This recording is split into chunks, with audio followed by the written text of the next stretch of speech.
Cet ouvrage Splendeur et misère de la RSE est évidemment un clin d'œil à Balzac, Splendeur et misère des courtisanes. Et j'ai essayé dans cet ouvrage de donner une vision historique de la RSE en montrant comment elle est partie des États-Unis et elle est arrivée en Europe, comment elle a été reçue en Europe. Et ensuite, j'ai essayé de montrer tout simplement ce qui marche ou ce qui a marché, les splendeurs de la RSE et ce qui ne marche pas, les misères de la RSE. Et en dernière partie, je donne mon avis sur ce qui pourrait améliorer la réception et l'utilité de la RSE en Europe et en France. Alors, sur la première partie, donc, la partie historique, la RSE, au départ, est un concept qui voit le jour aux États-Unis dans les années 50 avec un professeur d'université, Howard Bowen, et ça correspond à une commande des églises protestantes.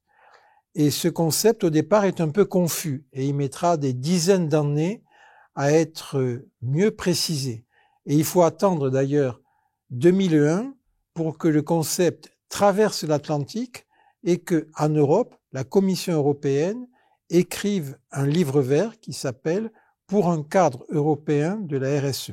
Et à partir de là, il y aura plusieurs directives européennes concernant la RSE, des directives sur l'accountability, c'est-à-dire la reddition de comptes en matière de RSE pour les grandes entreprises, et aussi des directives sur la dimension vigilance.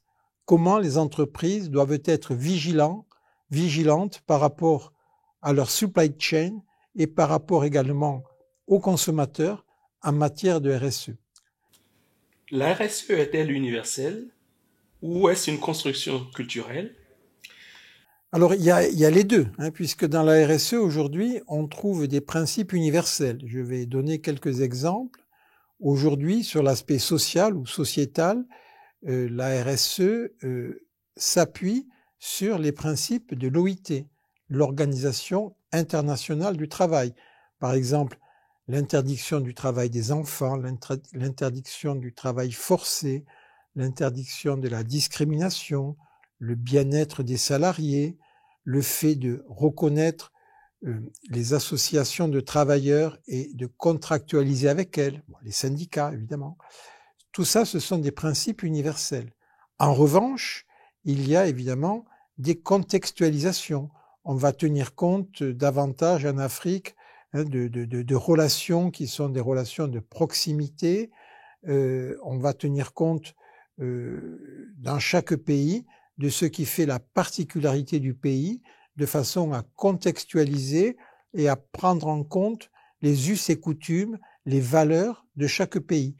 D'ailleurs, c'est intéressant parce que ça correspond à l'idée même de RSE. Au départ, celui qui a créé le concept, Howard Bowen, disait « Il faut que l'entreprise non seulement applique les lois et les règlements en vigueur, mais en plus qu'elle soit en adéquation avec les valeurs de la société dans laquelle elle travaille et dans les sociétés sur lesquelles elle a établi éventuellement des filiales. » Donc, avec la contextualisation, on revient aux racines de la RSE et à cette nécessité de l'adapter aux particularités des pays qui reçoivent les entreprises.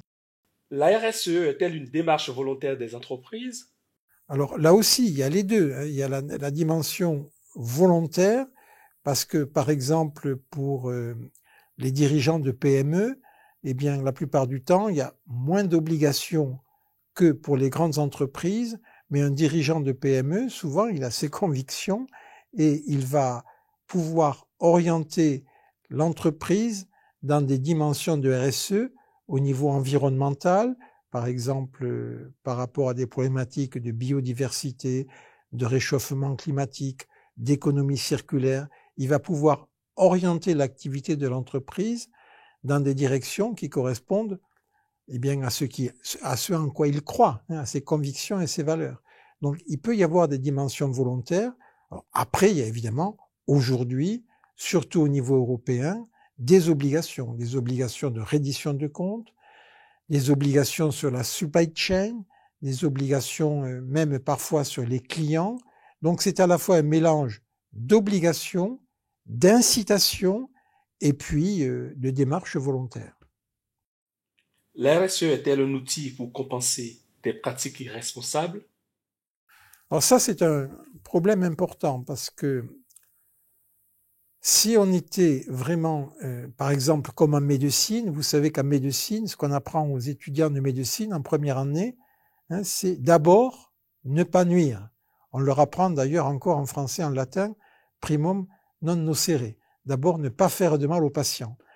Donc, si on applique ce principe à la RSE, ça voudrait dire que d'abord, il faut commencer à ne pas être irresponsable, par exemple, à ne pas causer de dommages à la nature, avant de penser à être très responsable et à mettre en avant ce que l'on fait en matière de RSE.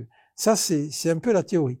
Mais ça ne se passe pas toujours comme ça. Et on remarque que certaines entreprises peuvent être à la fois irresponsables et responsables. Irresponsables dans certains segments de RSE, par exemple, elles peuvent polluer, mais par ailleurs, elles peuvent dire, eh bien, on fait de gros efforts sur la dimension sociale, sur le bien-être des salariés, sur les conditions de travail, en pensant que finalement, globalement, leurs actions responsables vont compenser leurs actions irresponsables. Il y a même des théories économiques qui disent la responsabilité, c'est un peu une assurance que l'on prend, parce que si demain on est irresponsable, on pourra dire oui, mais regardez tout ce qu'on a fait.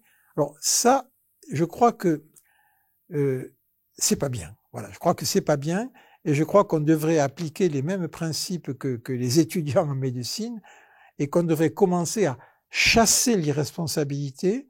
Et en tout cas, pour nous qui sommes des observateurs, qui sommes des consommateurs, on devrait vraiment s'assurer qu'une entreprise cesse d'être irresponsable, qu'elle est responsable sur certains domaines, mais surtout qu'elle ne commet pas d'irresponsabilité majeure. Voilà ce qu'on devrait faire, nous, observateurs, consommateurs, par rapport aux entreprises. Quelles sont les actualités de la RSE?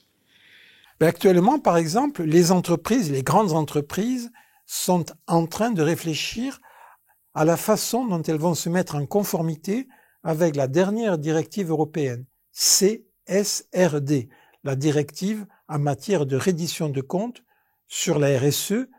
Et dans cette directive, elles doivent réfléchir à la façon dont elles impactent l'environnement et dont l'environnement, ou plutôt les environnements, je veux dire l'environnement écologique, mais aussi l'environnement social et sociétal, les impacts à elles, entreprises. C'est ce qu'on appelle la double matérialité. Et les entreprises, les grandes entreprises aujourd'hui, cherchent à voir comment leur double matérialité va les obliger à rendre des comptes sur un certain nombre de thèmes. Le réchauffement climatique, la biodiversité, l'économie circulaire, mais évidemment la GRH, la gestion des ressources humaines, la gestion sociétale. Donc aujourd'hui, la modernité de la RSE passe pour beaucoup à travers cette notion de sustainability, comment faire en sorte que les entreprises soient durables et qu'elles aient une activité soutenable. C'est ça l'actualité. La RSE a-t-elle un avenir? Écoutez, moi je dirais plus que ça, je dirais que la RSE est l'avenir des entreprises, parce que si l'entreprise n'est pas responsable, eh bien les risques sont énormes.